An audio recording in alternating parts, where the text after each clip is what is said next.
Hi guys! Welcome back sa ating panibagong video. So today guys ay magta-try tayong gagawa ng account sa GoTime Bank kung familiar kayo nito. So ito yung application niya, GoTime Bank.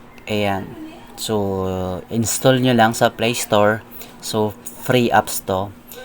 So open lang natin. So since wala pa tayong account, so try natin mag-open an account. So, pagka-install and then open, so ito yung lalabas. Open an account. And then, are you a Filipino citizen? Yes mo lang. Yes, and then next. Are you a US citizen? So, no. Yes mo lang. And then, check nyo lang tong terms and condition nila. I want you update, so continue. So enter your mobile number here. So enter nyo lang natin yung mobile number natin. So wait natin yung OTP.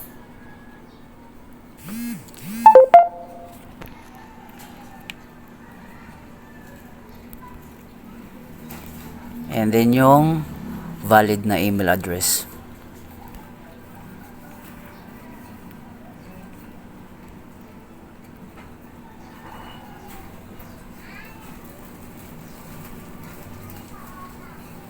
Then next nyo lang. And then time to take a selfie. And then next. Then take a selfie. So while using the app,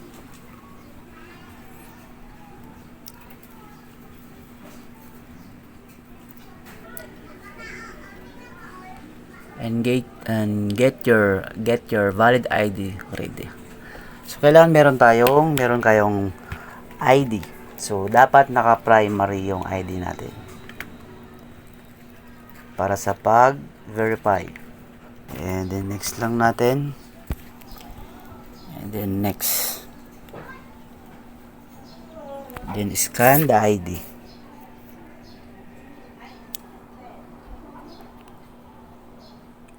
So select muna natin yung ID kung anong type. So ang akin is Unified Multi-Purpose ID from SSS. And then scan.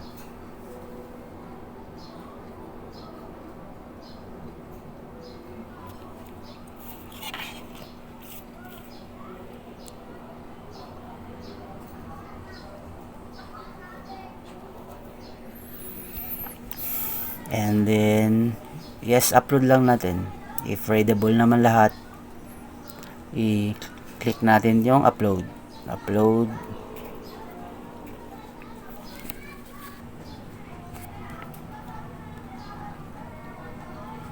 So check nyo lang yung details. If tama naman, i-click natin tong yes, that's correct. Yes, alert.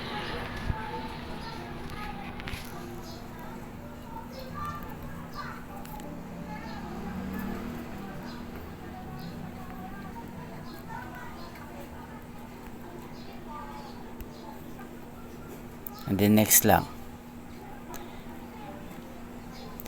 And then yung home address.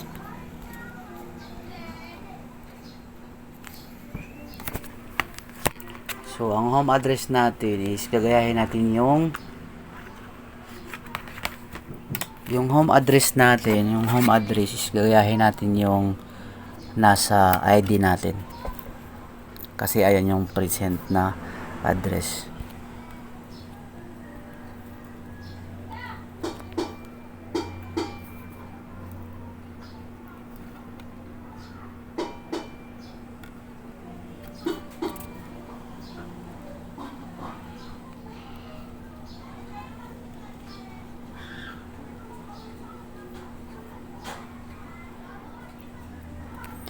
And then pag nalagay na lahat ng details sa home address, so i-click nyo lang yung confirm. The industry work in. So hanapin nyo lang dito yung kung anong industry kayo nag-work.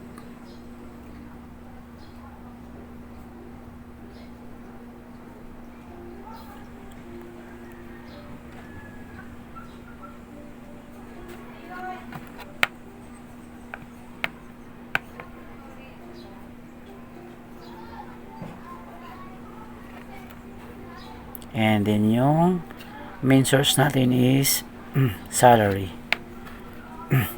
And then dito is mag-create na kayo ng username ninyo. And then yung passcode. So mag-create na tayo ng passcode. Got it?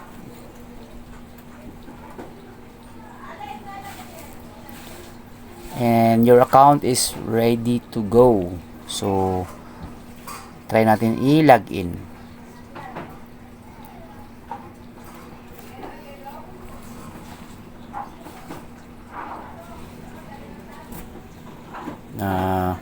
Don't enable. I don't have referral code.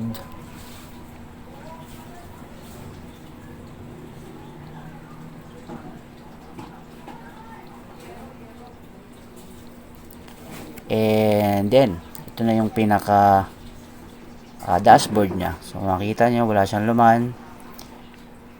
And so ito yung pinaka dashboard ng GoTime. Buy load, may pay bills, open o go save account. So and check natin yung account natin. Kung makikita nyo dito,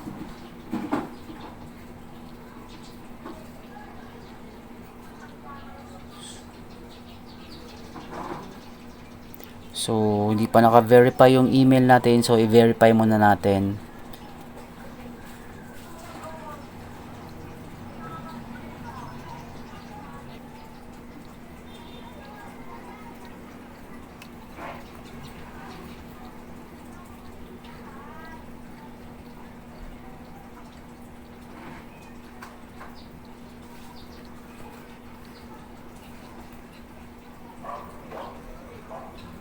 So yun, verify na natin ang ating email address, and then balik tayo dun sa GoTime na apps.